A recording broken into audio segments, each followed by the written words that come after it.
কোনো রকম রোদে দেওয়ার ঝামেলা ছাড়াই আধা ঘন্টায় বানিয়ে ফেলুন টক মিষ্টি আমের আচার, যার জন্য কোনো পূর্ব প্রস্তুতিরও দরকার নেই। তবে চলুন ভিডিওটি শুরু করা যাক। প্রথমে আটিসহ কাঁচা আম নিয়ে সেগুলো খুব ভালোভাবে ধুয়ে নিয়ে খোসাসহ সেগুলো টুকরো করে নিব।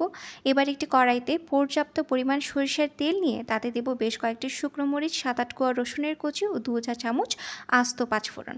এরপরেতে দিয়ে দেব 2 চামচ সরিষা বাটা।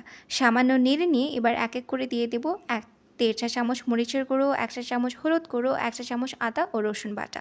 মশলাটা একটু কষানো হলে এবার এতে দিয়ে দেব কেটে রাখা আম। এরপর এতে দিয়ে দিব স্বাদমতো লবণ ও চিনি। মিষ্টিটা কম বেশি খেতে চাইলে আপনার আন্দাজ মতো সেটা দিতে পারেন। তারপর এতে অ্যাড করে দেব 2 চা চামচ ভিনেগার এবং বানিয়ে রাখা আচারের মশলা।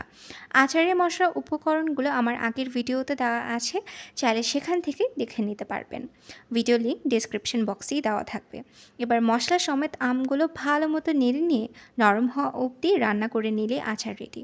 কোনো একটি শুকনো কাচের জারে ভরে নিয়ে 6 মাস থেকে 1 বছর পর্যন্ত এটি সংরক্ষণ করতে পারবেন।